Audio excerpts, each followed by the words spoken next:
भूत प्रेतों के खाना पीना अलग ढंग का होता है। आप तुलसीदास जी की हिस्ट्री पढ़ेंगे तो उसमें एक प्रेत की चर्चा है। तुलसीदास जी शौच करने के लिए खेतों में जाते थे। बोलो हाँ, उस जमाने में तो खेत ही थे। तो लोटा लेके गए तो शौच के बाद जो पानी बचता उसे एक पेड़ की जड़ में डाल देते। तो वहां रहता था एक प्रेत। तो वो शौच का जो पानी बचा, अब बताओ वो शुद्ध है कि अशुद्ध है? बोलो, शुद्ध है अशुद्ध है? शौच के बाद जो पानी बचा वो पानी अशुद्ध है।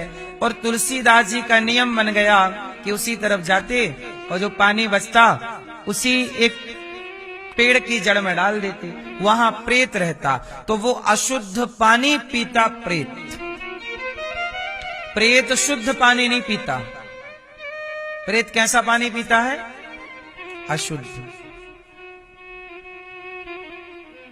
देखो, इस धरती पे पॉजिटिविटी है तो नेगेटिविटी भी है, नकारात्मकता। जैसे कई बार आप लोग भोजन करते हैं, बोलो हाँ, तो भोजन करने से ना कई बार आपके मुंह से अन्न का दाना गिर जाता है। तो कई बार देखा होगा ना, जूठन थाली के नीचे गिरता है।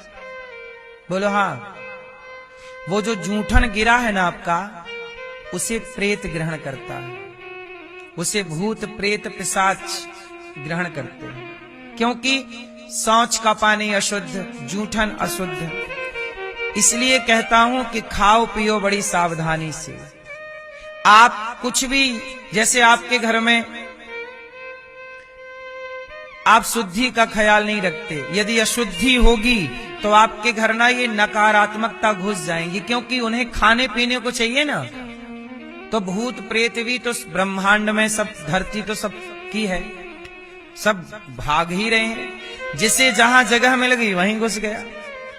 इसलिए अपने घर के वातावरण को शुद्ध रखिए। शुद्धता में पॉजिटिविटी आती है, अच्छाइयां प्रवेश करती हैं, और अशुद्धि में बुराइयां प्रवेश कर जाती हैं। तो तुलसीदास जी पेड़ की जड़ में पानी डालते रहे। एक दिन प्रेत प्रकट हो गया। तुलसीदास जी बोले, कौन हो? बोले, मैं प्रेत हूं। तुलसीदास जी बोले, कैसे आ गए? बोले, आपने पेट भर दिया हमारा पानी से, हम खुश हो गए, कोई वरदान मांगो। अच्छा, प्रेत भी सिद्ध हो जाता है, खुश हो जाते हैं ना ये लोग, वरदान मांगो। तुलसीदास जी बोले, प्रेत भाई साहब, हमें बस इतना वरदान दो कि हमें हमारे भगवान से मिला दो, राम का दर्शन करा दो। प्रेत बोला कि देखो, राम जी का दर्शन तो मैं भी नहीं कर पाया, लेकिन मैं आपको एक उपाय बता सकता हूं। क्या? बोले, आप जब सत्संग करते हो तो सबसे पीछे जो एक गंदा सा आदमी आके बैठता है वो हनुमान जी हैं। तुम उनके पांव पकड़ लेना, वो तुम्हें दर्शन करा देगा। तो याद रखना, तुलसीदास जी को हनुमान जी तक एक प्रेत ने पहुंचाया था। तो प्रेत भी, यदि आपके अंदर भक्ति है और प्रेम है, तो आपकी इंसान तो छोड़ो, भूत प्रेत भी मदद कर सकते हैं यदि आपके अंदर भक्ति है तो। रास्ता सही है तो प्रेत भी मदद कर सकता है, और रास्ता आपका गलत है तो फिर तुम्हारा बाप भी साथ नहीं देता। बोलो हाँ। तुलसीदास जी सत्संग करते तो हनुमान जी रोज आया करते थे। अच्छा, आते रोज थे, तुलसीदास जी नहीं जानते थे। आज प्रेत ने बोल दिया कि तुम वरदान मांगो, तो पूछ लिया कि मेरे को राम कैसे मिलेंगे, तो उन्होंने हनुमान जी का पता दे दिया, वो पहचान लो। अब हनुमान जी आए और सत्संग पूरा हुआ तो जाने लगे। तुलसीदास जी दौड़ के गए और पांव पकड़ लिए। अब हनुमान जी तो सामान्य रूप में थे, तो कहा कि महाराज, आप तो कथा सुनाने वाले महापुरुष हो, हमारे श्रोता के पांव क्यों पकड़ रहे हो? तुलसीदास जी बोले, ना प्रभु, आप हनुमान जी हैं, मैं समझ गया, आप मुझे प्रभु का दर्शन कराओ। हे प्रभु, आप मुझे दर्शन कराओ। चरण पकड़ ही लिए, तब हनुमान जी ने नहीं छुड़ाया, तुलसीदास जी ने नहीं छोड़ा।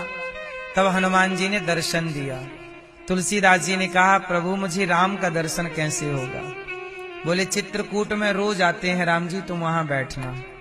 चित्रकूट के घाट में भाई संतन की भीड़, तुलसीदास बैठे हैं घाट पे और राम जी आए, और राम जी आए और राम जी को तुलसीदास जी चंदन लगा रहे हैं राम लक्ष्मण को, पर पहचान नहीं पाए।